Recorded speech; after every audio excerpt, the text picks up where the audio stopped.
In this video, I'm going to talk about how in the 1930s, they used a deadly substance in place of snow, how the makeup they used was so dangerous it sent someone to the hospital, and how a director can get away with slapping a teenage girl. So sit back, relax, and we are going to talk about 1939's The Wizard of Oz. One of my favorite movies, and probably yours too. If you haven't seen it, I highly recommend it.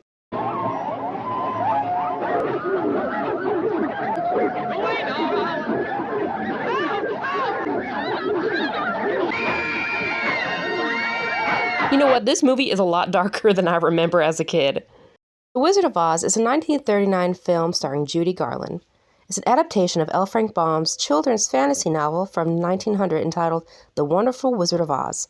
The film was primarily directed by Victor Fleming, who left mid-production to help out with the film Gone with the Wind. It cost about $3 million to make and went through 3 directors. When they were first testing out makeups and costumes and dresses, Judy Garland as Dorothy first had a lot of heavy makeup and a blonde wig. Well, that just didn't work out because she's playing a younger person, she's playing a child, and Judy Garland was only 16 at the time. Judy Garland, although I couldn't imagine anyone else but Judy Garland playing the role of Dorothy, MGM's first choice was Shirley Temple. She was a huge star back then, and she was actually under contract by a competing studio company which refused to loan her out. Which sounds really weird saying it out loud. You cannot have this child, I own her. How much for the little girl? The women. How much for the women? And as we all know, beauty is subjective. Everybody has their own taste. And this was back in 1939. This was a long time ago. But the studio's nickname for Judy Garland was their little hunchback. And I will never understand that because I always thought she was cute. I always thought she was pretty. For some reason, I guess she wasn't pretty enough for him. So they said that at 16, she was too large and too old to play the role, but they used her anyway, apparently. And she seemed to be living on a broth diet in order to lose weight, even though she looked absolutely fine in the movie, in my opinion. They made her wear a corset and something that pushed down her breast to make her flatter, and she earned $500 a week for that. To fulfill the role of the Munchkins, MGM hired 124 little people. Jerry Marin was hired as one of the Munchkins, and he is actually the second one in the group of 3 that bowed down and give her something. He actually gave her the lollipop, I believe. And once he had said in an interview that they said, "Give me every f***ing midget you can find." They went and got him. Jerry was around 18 or 19 at the time of the filming and came from a small town in Minnesota. And he said the biggest thing was meeting other little people because he didn't know that there was anyone else like him. So while we're here, I'm going to mention this guy right here on the right. His name is Harry Earls, and he actually starred in a movie in 1932 called Freaks. It's a really great movie. It's a horror movie, but you do not have to love horror in order to love this movie. There is so much more to it than jump scares and scary scenes. I actually reviewed it on my channel, spoiler free if you want to check it out. So I highly recommend you watch Freaks as well. Margaret Hamilton, who played the Wicked Witch of the West, had a rough time on set. She actually got severely burned when some flames erupted too soon, causing severe injuries to her face. This is when she was escaping from Oz and she kind of disappears in a cloud of smoke and these flames shoot up.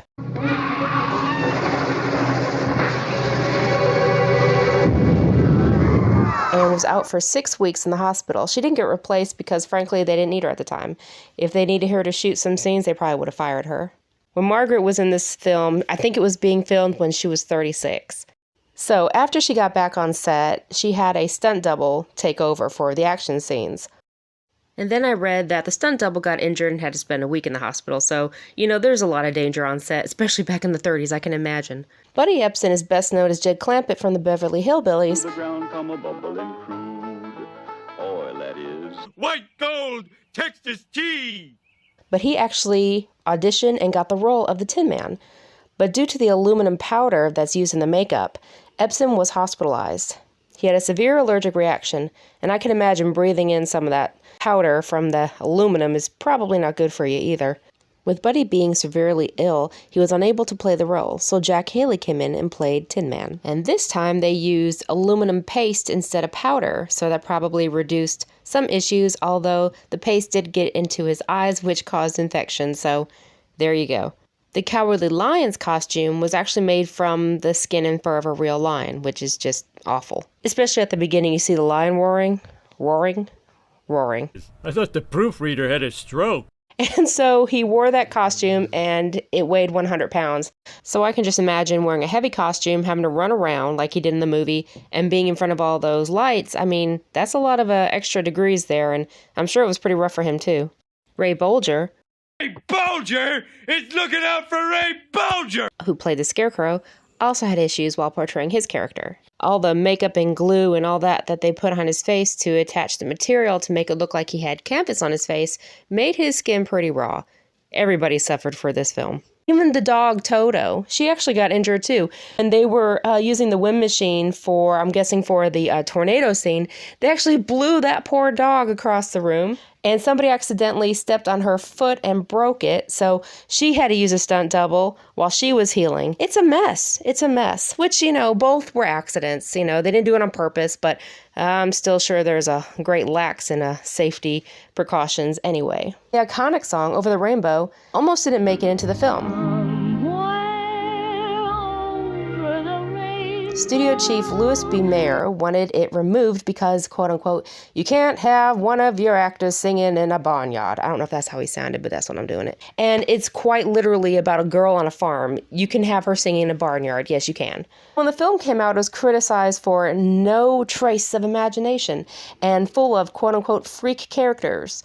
Still won for Best and Original Song Over the Rainbow. And the original slippers in the book, they were silver, not ruby. Now, it's either due to wanting to show off their Technicolor and have a bright red, or it was because it contrasted best against the yellow brick road, they decided to go with ruby red slippers. And to this day, anything red and sparkly, I love. I do want a pair of ruby red slippers for myself. I'm going to make one day. So one of the directors, Victor Fleming, was upset with Judy Garland because from what I've read, it was a scene where she slapped the Cowardly Lion, and she kept laughing. She couldn't stop laughing. My goodness, what a So mess Victor you're Fleming making. went up to Judy Garland again, who's a girl, teenager, about 16 years old. He goes up to her, slaps her, so they can get on with the scene. What in the absolute hell? I know this was 1930s, I get it. But who in the hell goes up and slaps a 16-year-old because she's giggling? My God, man. He must have some serious anger issues, I'm just saying. In one of the stories that I was watching, somebody said, oh, but she laughed and gave him a kiss on the cheek later, and it was all okay after that. No, she might have been scared, or maybe if she's so used to getting slapped, that's even worse. Speaking of bad things that happen on set, there is a scene where they all pass out in a poppy field. I think this kind of related to opium because opium is made from poppies. YouTube, please don't attack me. I'm not explaining how to make it. I'm just stating a simple fact. But anyway, there's a scene where they all pass out in the poppy field and it starts snowing. And all that snow is actually asbestos fiber. Yay, yes, the stuff that causes cancer. And it was outlawed in many countries due to it causing cancer. One of my favorite scenes is when Dorothy leaves her house. And nothing's really black and white. Everything's kind of sepia, kind of like old photos. And she opens up the door and she walks outside and everything's colorful. And believe it or not, the way they film this, everything's actually in color. The inside of the house, the door, the stunt double, who's actually playing Dorothy, is all in sepia. Everything she wore was in sepia. And so what happens is she backs up and Dorothy, Judy Garland, walks out. Now, everybody has a fear of tornadoes. It's natural. And if you say you don't, okay, good for you. Yes, the tornado scene scared me so bad when I was a kid. It is frightening. You can't watch that and tell me that, first of all, the special effects are awesome. And two, it's scary. Another thing that scared me were the flying monkeys. Something about that is at the uncanny valley that it's just something is off and it's just not right. So we're just very uncomfortable. Plus the thought of flying monkeys is kind of scary. I love all animals, but I respect chimpanzees. Like, they will eat your face. I just don't want a chimpanzee falling on me from the sky. It sounds like a natural human reaction. A natural fear, everybody has that. And if you have any behind the scenes info or trivia or facts about this movie or anything like that, please let me know in the comments. I would love to hear it. And don't forget to like and subscribe. Really appreciate it. And check out my other videos and see if there's something there you'd like too. So thank you so much for watching. Really appreciate it. Have a good day. Bye.